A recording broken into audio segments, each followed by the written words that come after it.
Hello and welcome to everyone online. Thank you so much for joining us.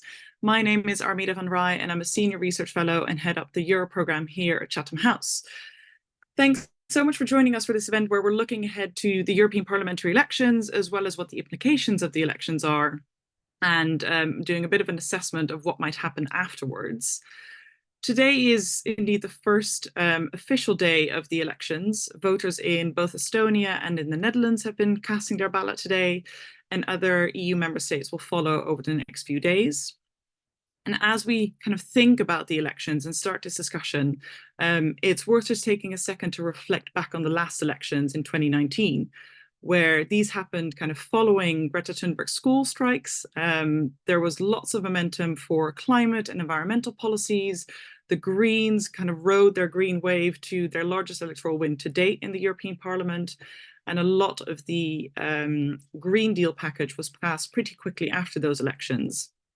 And then, of course, in the following 5 years after that, we had kind of crisis after crisis. We had the COVID-19 pandemic, Russia's full-scale invasion of Ukraine, the Qatargate scandal in the European Parliament, let's not forget, pan-European farmers' protests across Europe over the past year or so, which takes us all the way back to today, where I think it's fair to say that the mood before these elections and during these elections is very, very different than it was 5 years ago. We are expecting in quite a few member states to see an increase in support for MEPs from far-right parties across the continent. And the far-right is also gaining some traction in national elections that are happening in member states as well. The Commission has started to backpedal on some of the Green Deal policies, and at the same time, there's a very, very big focus on security and on defense. So with all those things bearing in mind, what we'll be discussing today is we'll be looking at the rise in brackets of the far right and what to expect from these parties, the implications that the elections are going to have on EU policymaking, and key policy areas such as the Green Deal, migration, enlargement, and security and defense. And then we'll also take a look at kind of what's to come in the coming months, the EU's ability to be a security actor and some of the challenges that we continue to face within member states. To do that, I'm absolutely delighted to have an absolutely brilliant panel with me.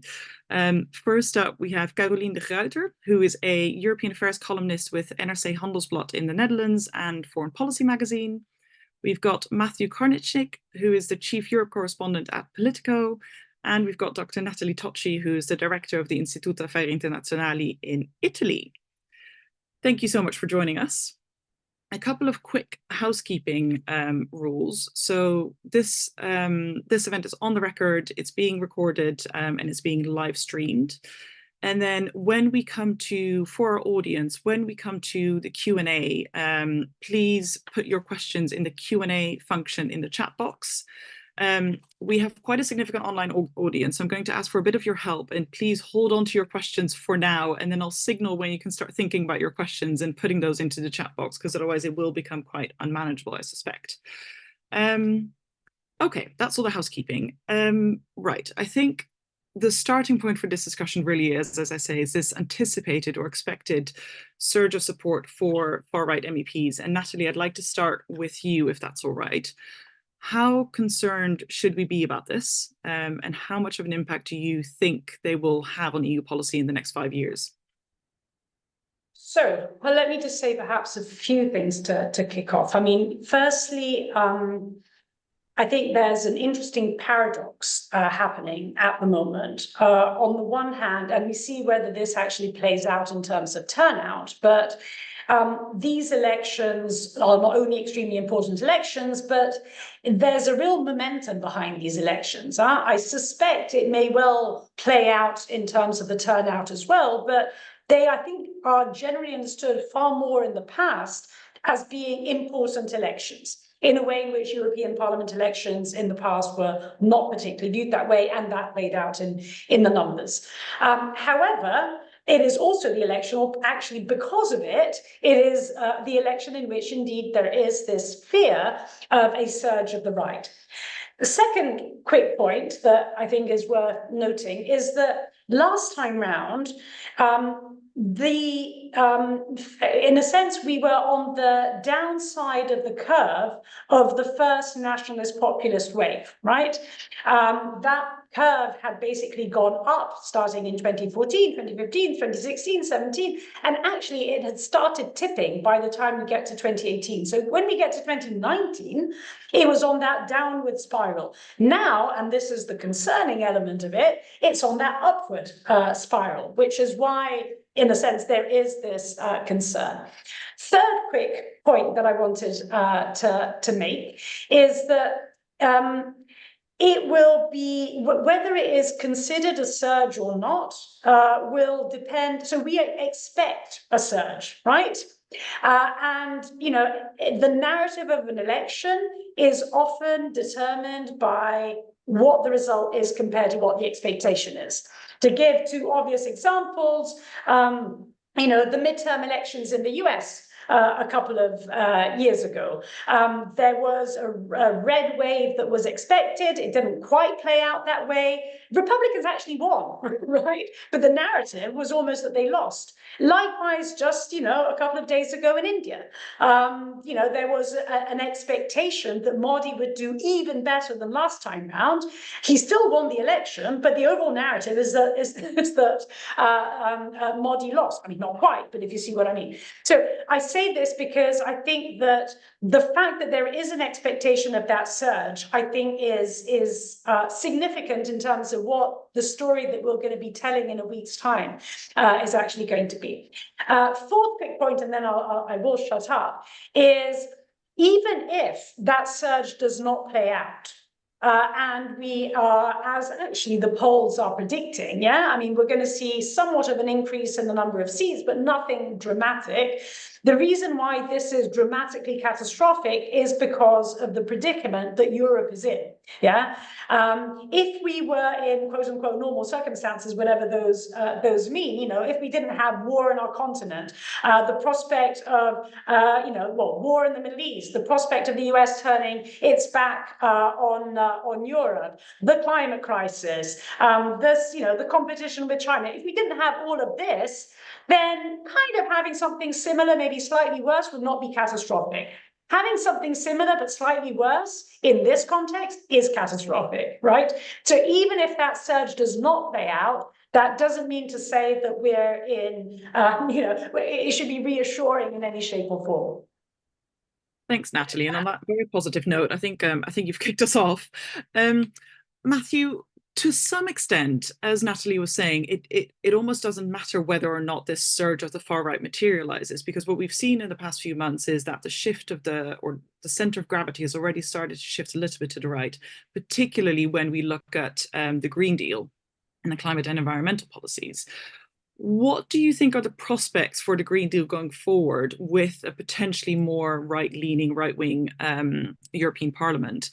And also, what are some of the risks of the EU potentially losing its leadership role in tackling climate change? Okay, I'll take those in the order you asked them. I'm a little bit more skeptical than Natalie, I would say, about the significance of this election. I don't think that it is particularly significant, but that's a separate issue. It is going to give us an indication of how the far right is doing, certainly, but to your point, the entire spectrum has moved to the right. The entire political system in Europe has moved to the right, as evidenced by the kind of stomach pains people are having now about the Green Deal, because reality has set in. And in my conversations over the past couple of weeks, I've visited a number of countries, including Spain, Bulgaria, Austria, Germany. Wherever you go, this is the first thing most people brought up to me in the context of the European Union and the agenda for the coming Commission. They're really feeling the strain that the Green Deal has created. So I think that we're going to see the next Commission continue to pare it back, even if it's von der Leyen, which is sort of an absurd situation, if we're honest. I mean, this was supposed to be the centerpiece of her entire agenda. It was the centerpiece of her entire agenda. And now she's setting about basically undoing a lot of it, including, I mean, her own party, the Christian Democrats in Germany, are pushing to reverse the effective ban on the internal combustion engine starting in 2035. Which is not something that I think really will strengthen the credibility of either the European Parliament or the European Commission if this actually happens, if it is so easy to just reverse things. I'm sorry, the second part of your question was? The risks of the EU losing its leadership role, its global leadership role when it comes to climate action. Yeah, well, I mean, I don't, I mean, again, this is probably not a popular opinion. I don't see a lot of risks there, to be honest, because Europe is so far ahead of the rest of the world in terms of propagating sound climate policies, to the degree that, you know, many people in the business world would argue that it is doing irreparable damage to Europe as a place to do business. And ultimately, if you're in a country like Germany, which is seeing large parts of its industry relocate to North America and Asia, you know, it's not really going to help people at the end of the day, especially at a time, or the climate them. I mean, this is the sad thing, is that the Europeans think that they're sort of saving the climate with everything that they're doing, and that's just not the case. If you look at the CO2 emissions in China and India, they're still going up like a hockey stick. Yeah, the Chinese continue to open coal-fired power plants, as do the Indians. You know, Germany itself accounts for less than 2% of global CO2 emissions. So whatever it does, you know, is not, unfortunately, is not going to really make that much of a difference at the end of the day if we don't succeed in bringing in the Chinese in particular, but also the Indians. And there was this expectation, I think, for a long time. I mean, this was, you know, going back 20 years ago. I remember speaking to people in the German Greens and elsewhere saying, you know, this is so essential that we be the first to pursue this energy transformation, the Energiewende, as they call it in Germany, because they really believe that if they push forward on this, that the rest of the world would follow their example. And that just hasn't happened. So I don't think that Europe kind of putting the brakes on this a little bit is going to spell the end of global climate policy. Which really speaks to the point about needing international and global cooperation to be able to address this effectively, which obviously is a huge. Sorry for interrupting, but I mean, this is my point. I mean, this never comes up in these discussions. Yeah. This is what I find so fascinating. I mean, we've got people all over Europe. Young people feel very passionate about this. They're gluing themselves to asphalt, and nobody's talking about China. Yeah. Caroline, the other issue where perhaps the impact of certainly center-right, far-right policies, as we've felt, is in migration, and particularly immigration. EU countries face a real demographic challenge, and migration is very much needed for Europe to keep growing its economic competitiveness. But the debate about immigration in Europe is politically extremely sensitive.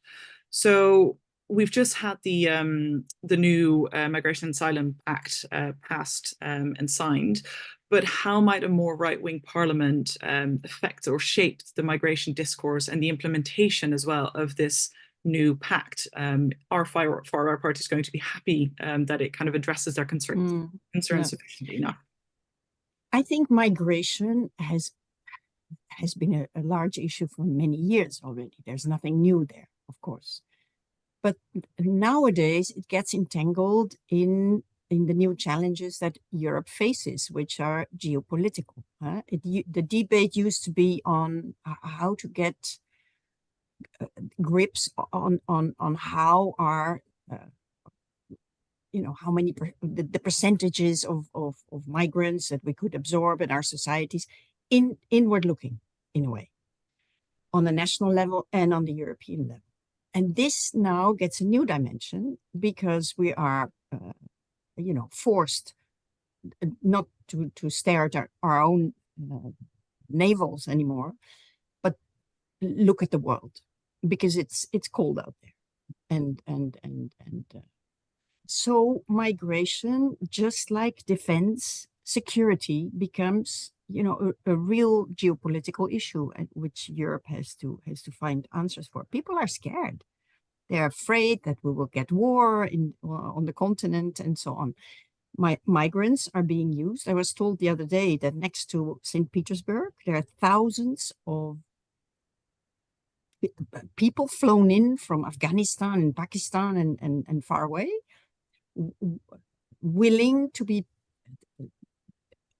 pushed over the border with Finland, for instance. They just wait for the buses to show up. It might be next week, it might be next month or next year, nobody knows. So this is one more thing that is weaponized. But what strikes me is that in the past couple of years, there was always a standoff between the cosmopolitans who wanted the borders open and the nationalists, so-called, who wanted them closed.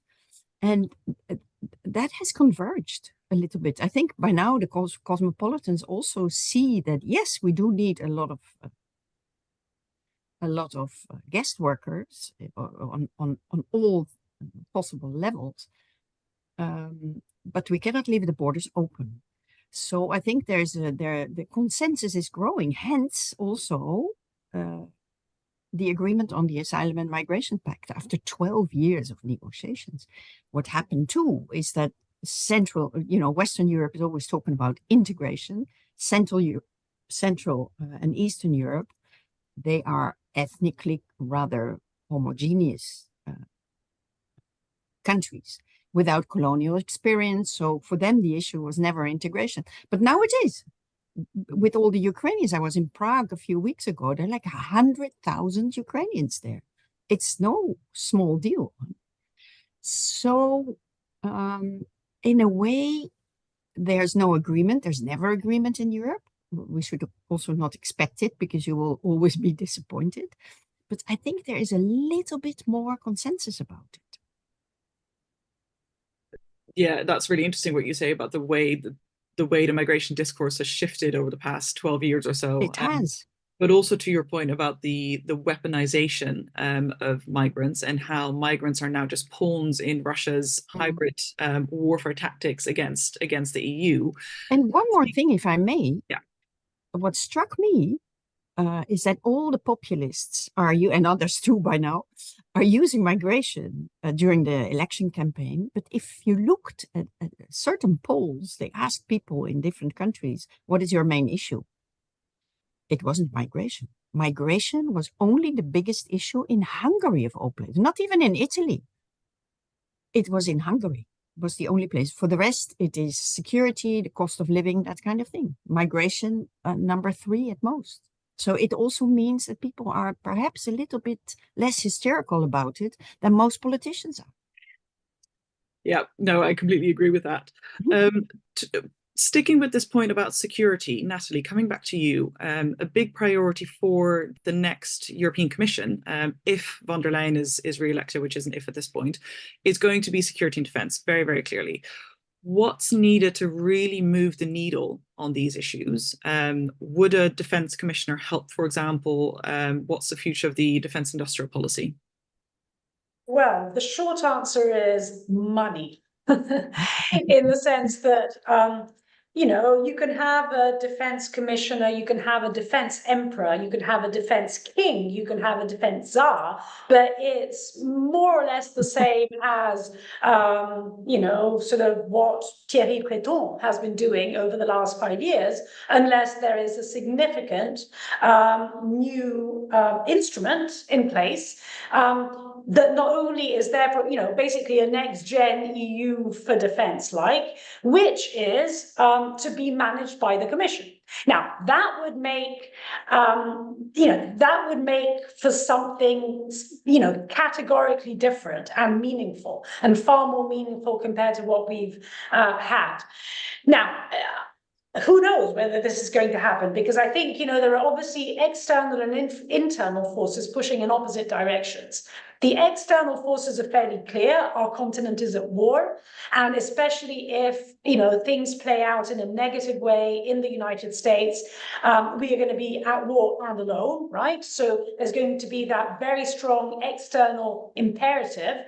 However, there is also the internal dynamics, yeah, that we've been talking about now. And this is what I was trying to get at earlier when I said, you know, even if there isn't a radical change compared to what we have now, and it's just a little bit worse than what we have now, politically speaking, I mean, yeah, in the sense that a little bit more Eurosceptic, a little bit more nationalist, a little bit less integrationist.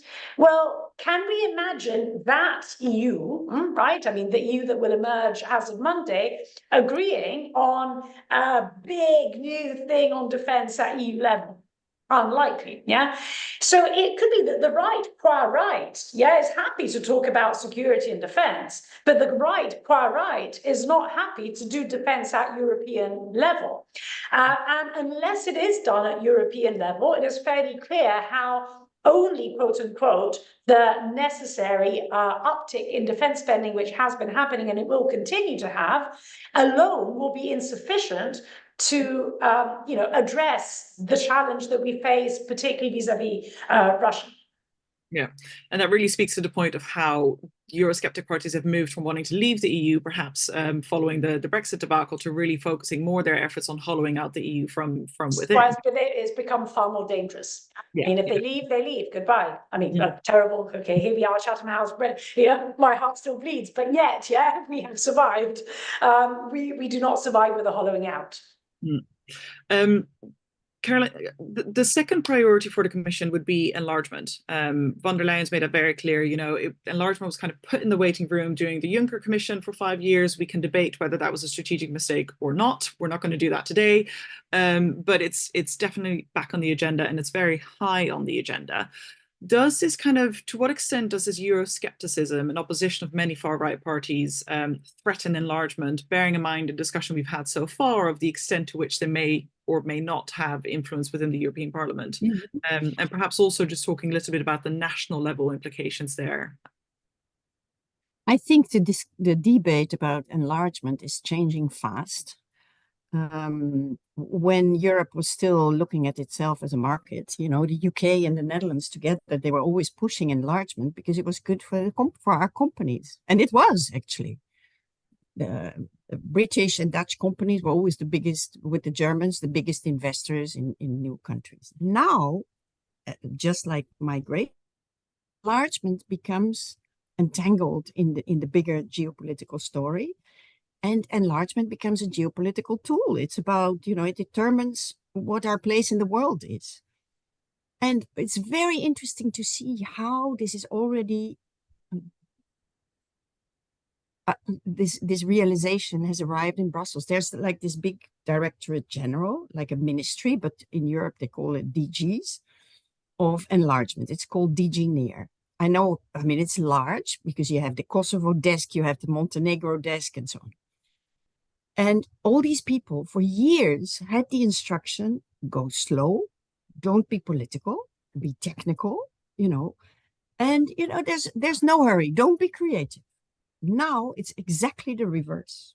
They are told to be political, to go fast, and to be creative. So if something is blocked here, you know, you try to get past it via another route. And I think if you look at before we let countries, we negotiated with candidate countries forever. You know, they were sitting in that waiting room forever till all the boxes were ticked, and then we would let them in. Now with Ukraine, they're already on the electricity market. They have joined roaming because of the association agreement. They're already part of our single market in certain respects. So they are, you know, we're doing it in phases. And guess what? The EU is not known on this because it's so geopolitical. They are becoming flexible. They are talking about, you know, circles of membership, so that a country can be partly member and partly not member, depending on the issue and, you know, where they were at the negotiations. So this shows how fast actually the view from Brussels and the capitals is changing. It's very interesting to see it. It's not what it used to be. Matthew, one of the concerns that's sometimes leveled is at accession countries is the extent to which there is foreign influence within them. But of course, we also have foreign influencing within the EU. To what extent do we need to be concerned about that for the elections and trying to influence the elections, particularly when it comes to Russia and China, but also on positions in the EU Council and in the Parliament more broadly going forward? I mean, just kind of remembering Qatargate over the past few years, how big of a concern should this be, and is there anything we can do about it? I think it should be a huge concern, a much bigger concern than it is, because most people, you know, just sort of ignore the problem. Unfortunately, Qatargate's a good example, although that was fairly small bore at the end of the day in terms of the sums involved and the number of people, at least of what we know of that. But it feels to me like that was just the tip of the iceberg, probably. What I would be more concerned about is what's happening in the individual countries themselves rather than at the EU level, because I think that's where they can really kind of you know, get under the skin of a country, really get into the system. And, you know, if you look at a country like Slovakia, where, you know, I think most of us thought Slovakia was on a good path. For those who don't know, I mean, they had this sort of upheaval a few years ago following the murder of an investigative journalist, which led to kind of the overthrow of the peaceful overthrow, as it were, of the government. And more, you know, seemingly liberal forces then came into power. And well, a couple of months ago, they basically did a 180 and have now headed back in the other direction, including with the same leader, Robert Fico, who was unfortunately just shot a couple of weeks ago, but he survived and is on his way to recovery. But the point is, though, is that this is an example of it's a small country, 5 million people or so, that has just been lambasted with Russian propaganda for a very long time through Sputnik, through RT and so forth, and on social media. It's a country that obviously has a history behind the Iron Curtain, and a lot of older people there in particular were educated in that system and still have I don't know if affinity, or they give the Russians sort of the benefit of the doubt, let's say. And the Russians have used that to great effect, which is crazy when you think about it, because, you know, it's done pretty well economically. Slovakia has. There's a, you know, booming car industry there. They feed into the German car industry, which is invested there in a big way. And they've been quite successful. They're members of NATO, members of the EU, members of Euro, and yet, you know, we've seen them tip. So I would be very worried about it in countries that are already members of the EU. Bulgaria is another one. They've got an election this Sunday, which is their national election, is actually the much more important election, I think, than the European election, precisely because of what you're mentioning. There are a lot of pro-Russian forces there trying to play on the cultural and historic links, and that resonates still, unfortunately. And I don't see the EU, the West, really doing much to combat that, and it's hard. But I just don't see it, which is, you know, why taking on enlargement, you know, if you're talking about places like Bosnia, Serbia, and so forth, is so tricky, because the EU is incapable of dealing with the situation as it is right now.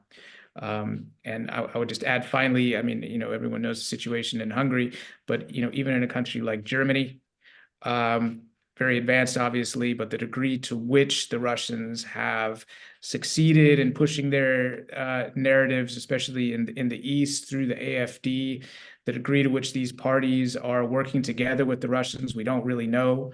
Austria is another example, but it's pretty obvious that there's a lot of cooperation behind the scenes that we just don't know about.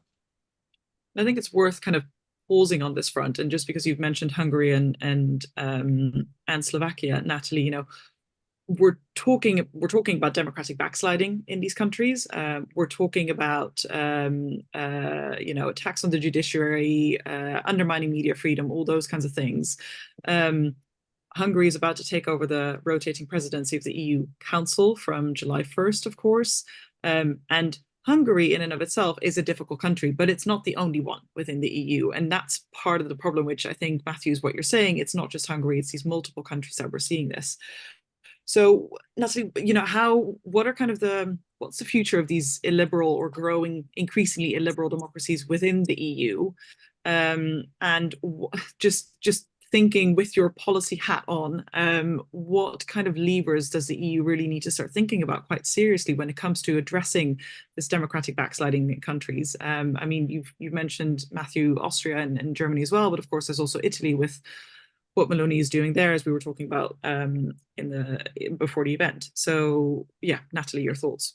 Yeah, actually, I can start in a similar way. It always kind of boils down to money when it comes to the EU, in the sense that, in principle, so there are two sets of available instruments, right? I mean, one is the legal route, and that hasn't been particularly effective, and the other is the economic route. Now, that isn't a silver bullet, but one could argue that provided there is a domestic dynamic in favor of change, aka Poland, that economic conditionality, as I said, in and of itself is insufficient, but interacting together with a domestic dynamic can actually bring a country back on track. Yeah. So I think that the economic conditionality route is the only route available. The problem is precisely the one that you point to, right? Which goes back to the discussion that we were having about the hollowing out, because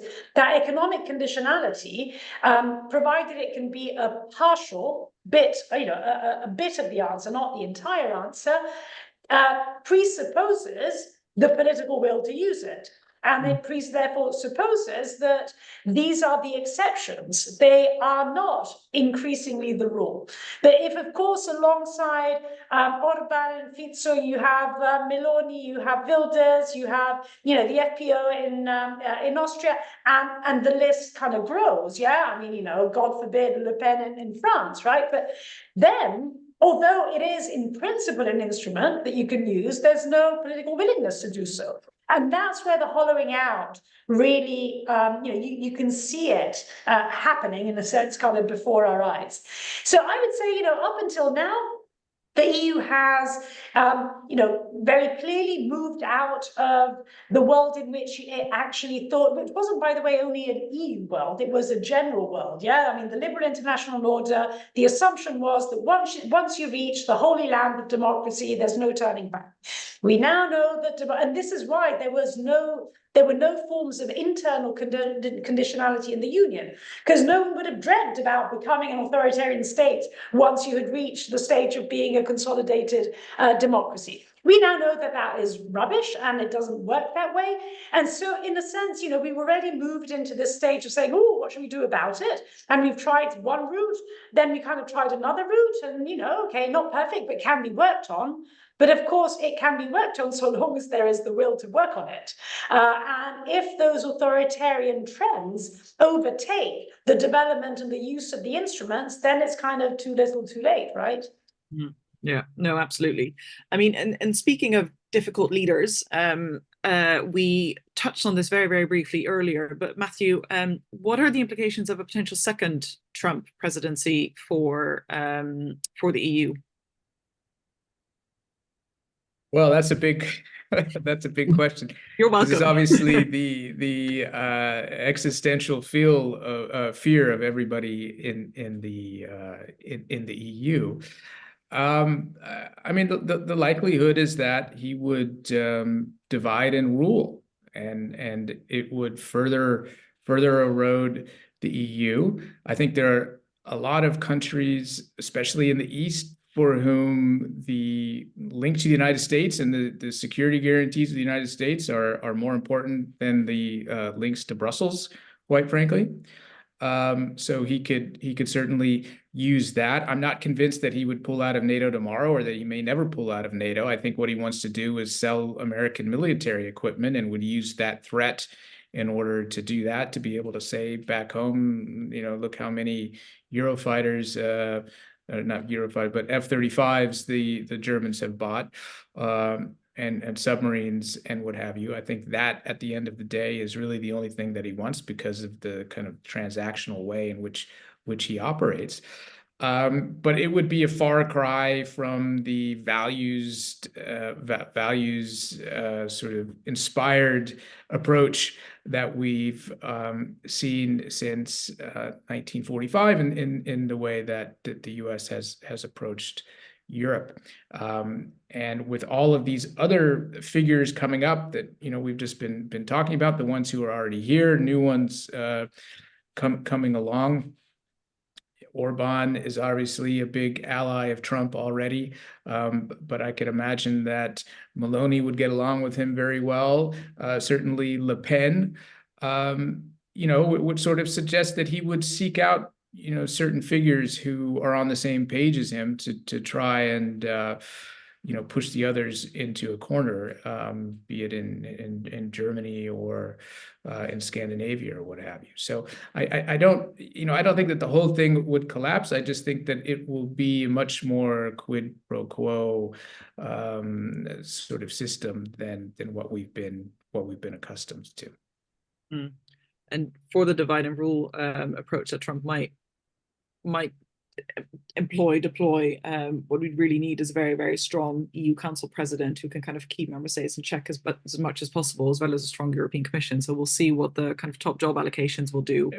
But I would just say one word on that. The problem with that is that we've never seen either of those things. Yeah. I mean, we've had stronger European Commission presidents, but there haven't been that many of them. But it's not typically an office that is given to very, very strong figures, and he will use that certainly to his advantage. Do you mean the Council or the Commission? I mean the Council. Yeah. I think that is, and that would be his natural counterpart. I mean, you saw that Tusk, for example, I think established a rapport with Trump, but it was mostly kind of trying to tell him how great he was and keep him from going off the deep end completely. He didn't act as a real counterpart, if you see what I'm saying. It's not somebody who has the same sort of gravitas. Well, not like Merkel. I think a lot of people felt like Merkel was, Trump's real counterpart in Europe at the time, the only one who could really stand up to him. Yeah. And that didn't really work out for the Germans that well, to be honest. And I don't think that it will be easy for the Germans if he returns, because especially on the security front, as we were talking, they just haven't made the kind of progress that he was demanding of them. Mm. Okay. We will come to the questions in a second. So I can see that some already starting to put their questions in the Q&A function, which is great. But Caroline, this is all very doom and gloom. Is there a note of optimism in all of this somewhere? Well, I see some kind of silver lining, and it's probably good to not to send people home too depressed, And the silver lining is this: Europe was seen by citizens for many, many decades as, that bunch of technocrats talking about fishing quota, chemical directives, probably very important, but, couldn't care less. This is changing. And the prediction is that tomorrow, for the second time ever, the turnout will go up. And it has to do with that. I think there are two reasons. The first reason is that there are, next to the chemical directives and, very long negotiations on how much sugar a kilo of muesli on the single market can contain. Very political, because you have the sugar producers and the grain producers, and they all want to push the numbers. Now we're talking about defense. We're talking about health. we're talking about security, all these issues that national leaders never wanted to make European. Too sensitive, we keep this national. They can't any longer. Now it is negotiating table, it is being discussed, and people, you notice it. I mean, I do a lot of lectures and so on, and people ask me about it. They relate to these subjects much more than to the technocrats' jargon discussions. Second, with the populists, and we discussed it before, the populists not advocating exits any longer, after Brexit, because of Trump and Putin, they'd rather stay in. Somebody who's explaining this very well is Viktor Orban. His speeches are interesting. But because they now, instead of railing against Brussels from the national podium, they jump on the European podium. Super scary. I mean, I hope we have an answer on the European level that we didn't manage to provide on the national level, with the center-right rolling out the carpet for them. But they bring their drama with them. They insult people, they start infighting, it has started already. This is, I think, the second reason why people sit up and say, hey, something is happening there in Brussels. I think the democratic deficit is evaporating a little bit because of all this. That's my silver lining. That's perhaps a very thin silver lining in all of this. Thanks very much. Great. So we'll now come to audience questions. We'll take a couple at the time, if that's all right, because I am conscious of time. So Riek Rudolph asks that some have suggested that the EU needs its own nuclear deterrent, which is very interesting, which would help Trump-proof European security policy. Who would actually have the decision-making power if it was implemented? And is this actually being discussed? So that's the first question. Second, Anam Farhan is asking, how does the EU improve its image with the global south? Really, really important issue. Will it stop taking countries for granted? And trust is at a low given the ripple effects of European policies on developing countries and failure to produce climate finance, etc., double standard accusations, etc. So we'll address that too. And then third, Kennedy Kidd is asking, or rather Natalie is addressing you directly. You said that everything boils down to the money. If the far right's voice in EU leadership increases, do you envision this impacting the EU's economic relationship with China? And if if Trump wins the US elections, do you envision the EU-Chinese link growing stronger, which is something I've heard a few times now. I'm skeptical, but I think it's a very interesting question. Natalie, should we perhaps start with you? Okay, yeah. So on the nuclear deterrent, very briefly, what I would say to that is that, on and off, this topic has come up, yeah? And on and off, basically, France has thrown a trial balloon, basically to Germany. Germany didn't really react, and then it kind of died away, right? I mean, it happened a few years ago. It happened actually quite recently again. I can't see the traction behind this, yeah? And to be honest, especially if this is understood in terms of the broader Trump-proofing conversation, I think getting serious on the conventional side would probably be a sort of not only more feasible, but more serious signal, basically, that we understand where things are headed. And that seriousness on the conventional side, a couple of months ago, I came across, I can't remember what paper, that basically said, forget 2%, 3%, or 4%. If Europe were to have the conventional means of defending itself, it would on average need to spend 5%, right? So before we even touch nuclear, I think there's so much more that we need to do on the conventional side. On the question of the image vis-a-vis the global south, in a sense, Ukraine was the moment of awakening. Right? But we were actually in a fairly strong position. We were with the global majority on Ukraine. We understood that global majority didn't necessarily want to paid the price for international law, whatever, supporting Ukraine, sanctioning Russia, whatever it was. But we stood with the majority. Now, obviously, that situation has been reversed, catastrophically reversed on the Middle East.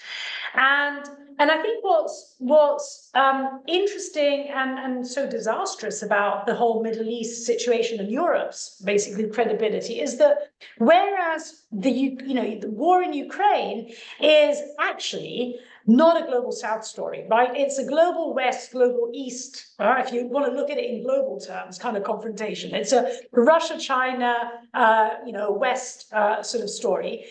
The Middle East, although the war itself has far fewer global repercussions, it is a global North, global South story. It is felt in the global South because, of course, it connects to so many other issues and justice and double standards and all the rest of it. So what to do about it? I don't know. I mean, at times I really wonder whether we just haven't gone too far and whether that damaged credibility is almost irreversible. However, that's not a good reason not to do something about it. So there's obviously plenty that we should be doing on the Middle East, which I don't think we will do. But let me actually connect to a point that was mentioned actually in the question, which is climate. If there's one thing that we could do, which is not principled in the way in which we used to be principled in the past, the sort of finger wagging on whatever human rights, but it is still principled, but principled in a way which is compatible with the world we live in today. It is actually doubling down on climate finance. Climate may not be that popular for the reasons that Matthew was mentioning, sort of inside the European Union, but it doesn't mean that even more right-leaning EU may not be more willing to put more money in climate finance externally. So that's in a sense the one thing. And then, on the question of the economic relationship, a more right-leaning EU, what are the implications vis-a-vis China? It can go in two very different directions, right? A more right-leaning EU is a more protectionist EU, right? It's an EU that takes economic security more seriously.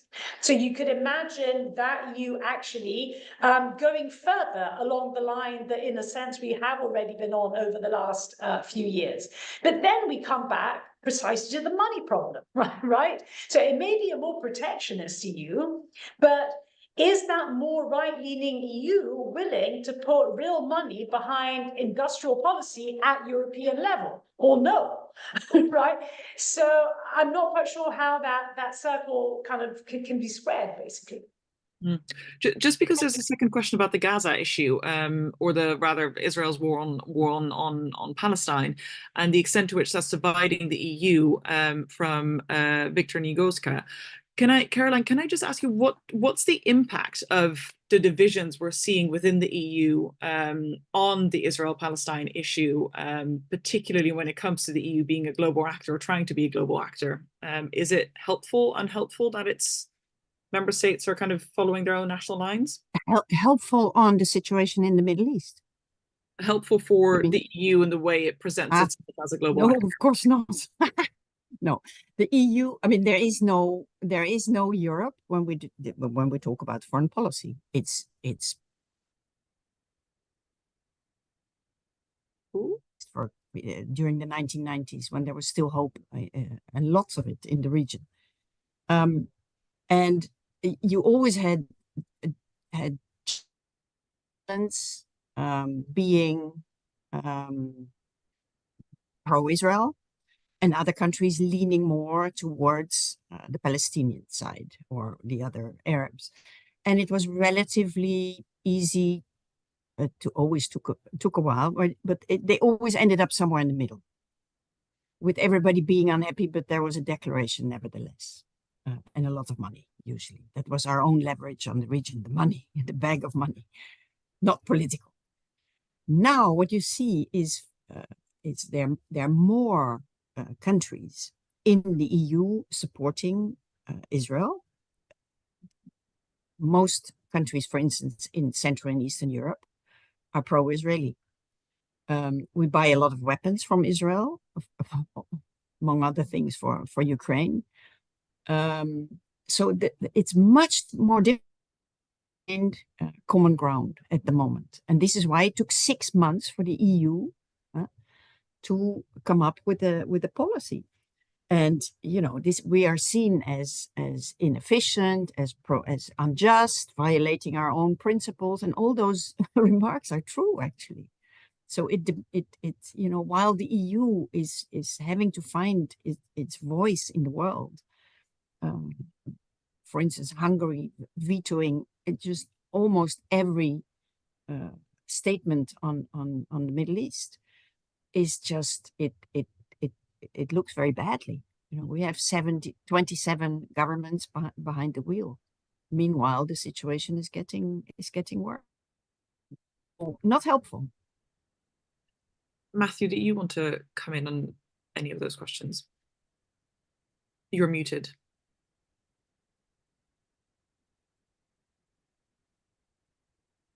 Sorry, I had to mute. Otherwise, you would have heard me guffawing in the background. No, I think the problem here is that we shouldn't expect too much of the EU. And I personally, listening to Josep Borrell, I'm very happy there isn't a common European position on Israel and its efforts in Gaza. I know other people would disagree with that, but I just think that the EU is in no position really to play a serious role here. And I don't think that either the Palestinians or the Israelis really expect them to. They really look more towards the US. The EU, as Caroline said, is obviously the big funder of the Palestinians and has been for quite a long time, including the schools and all of that kind of thing, the medical care, the hospitals that unfortunately have been destroyed. On the nuclear deterrent, I think it's a fantasy. I mean, just look at the numbers. France has 300 operational nuclear warheads. The Russians have about almost 4,000, I think. So does the US, 3,700, if I'm remembering correctly. The French arsenal is not a deterrent. And this question of, who would get to decide to pull the trigger is a central one, very difficult in a bloc of 27. And I think that's why instinctively so many countries in the East, be it in Poland, the Baltics, etc., will continue to look to the United States and do whatever they can to ensure that they remain under the American nuclear umbrella. Can I come in very briefly on this point? Do you allow me? on Trump and NATO. I hear many people saying Trump will take America out of NATO once he becomes president again, if that happens. I'm not so sure, actually, because Trump wanted a better deal for America, and he got a better deal for America. The Europeans are investing. It's not a contribution to NATO, it's a contribution to their own defense. Poland is now paying 4% of GDP, and it will soon be 5%, I've understood. So they got the message by now. Second, we're buying weapons like crazy. And where do we buy those weapons? Mostly in America. So Trump can be very happy and claim big victory and stay in, which I think is what he will do if he becomes president. I mean, that would be the positive outcome. If there is a positive outcome from Trump becoming president again. There's two, we're starting to come up to time, but there's two quite interesting questions that I do want to put to you all. One is a kind of classic question that only EU nerds like us would find interesting, which is about the budget and the multi-annual financial framework. How do you assess the impact of the new potential European Parliament configuration on the negotiations for the next budget from Gabriel Popa? And the second I want to put to you is about the differences between the EU and NATO at the moment, where the EU is moving slightly more in the defense and security space. NATO is increasingly moving more actually in the energy critical infrastructure space. What's still the difference between the two, and are they coordinating closely enough in Europe's interest? If we could kind of 2 minutes each max, and any final thoughts that you might have. Caroline, do you want to start? Okay, fine. I think listening to all capitals, everybody's short for money, and the game has always been to try to pay as little as possible into the EU budget and get as much of it, as much out of it as you can. And I think this will increase, especially with more right-wing governments and MEPs. On the differences between EU and NATO, I will leave that one for Natalie. Glad. Oh, fair enough. That's more her specialty. Natalie? So on the budget, so European Parliament and budget, how does it affect the MFF negotiations? I would say, well, I guess the kind of ex ante question is, does the European Parliament, if in a sense, the worst fears play out and it becomes a more, in a sense, Eurosceptic Parliament, does it actually change the dynamic between institutions in which traditionally the European Parliament was the most pro-European of the institutions, right?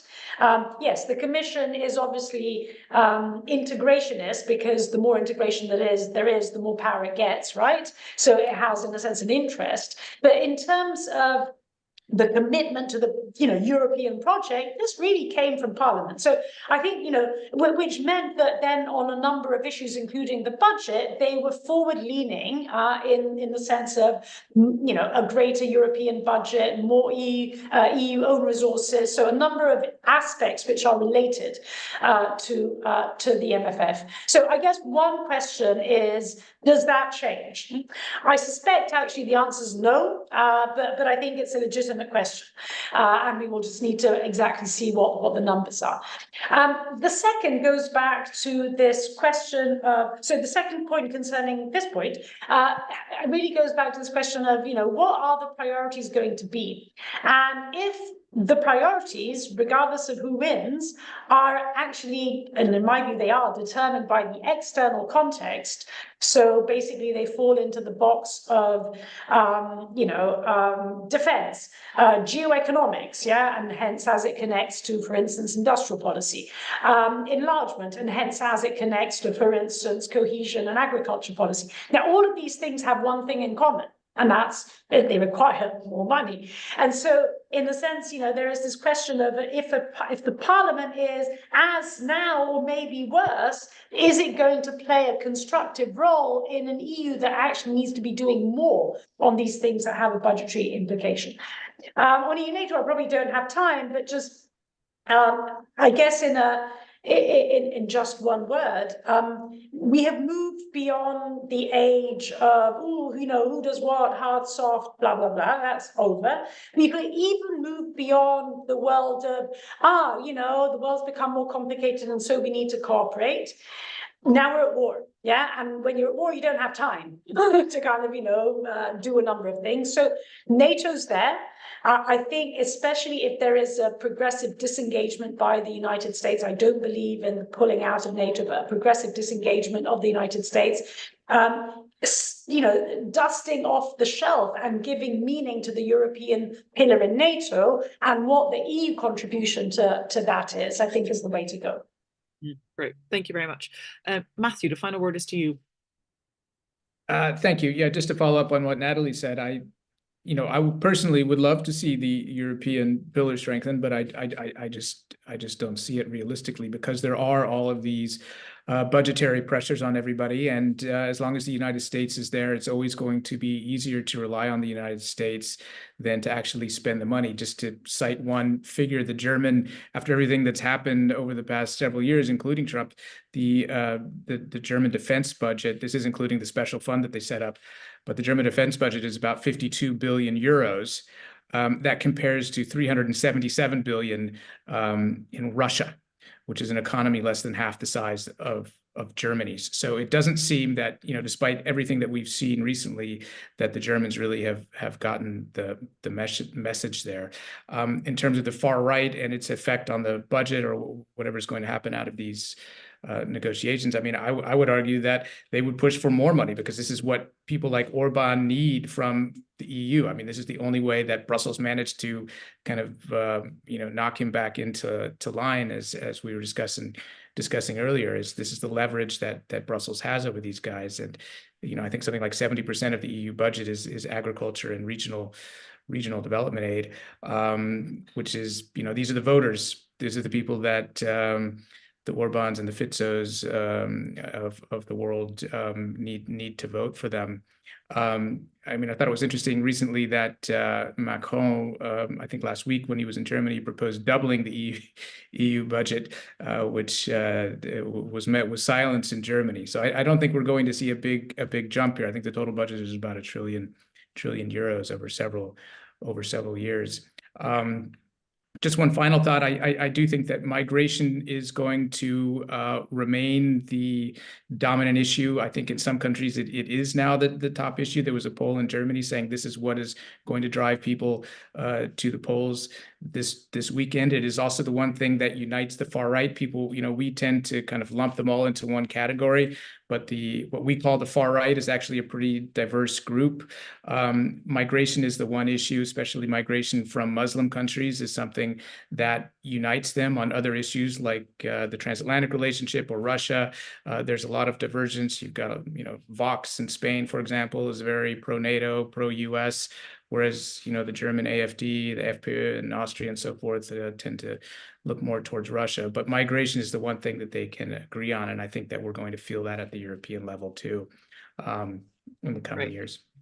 Thanks very much, Matthew. I mean, I think certainly there's a couple of themes that reverberate throughout this discussion. And one is that these elections will absolutely be determined by the external security environment we find ourselves in, both Russia's aggression of Ukraine, but also others. And I think this point around the threats to the European project and how that will play out over the coming weeks and coming months, which is certainly calls for concern. But perhaps I'll just leave you with Caroline's kind of more optimist note of at least there's interest in the EU again after perhaps several years, decades of slight apathy. Okay, thanks very much to our panelists for joining us. Thank you very much to our online audience and for your excellent questions. We will see what happens with these elections results. Here, Chatham House will be publishing or uploading a podcast tomorrow looking ahead of these elections, and then next week we'll also be publishing a longer piece looking at specific policy areas and the results of these elections. So do keep an eye out for that. But for now, thanks very much for joining us. Have a good evening.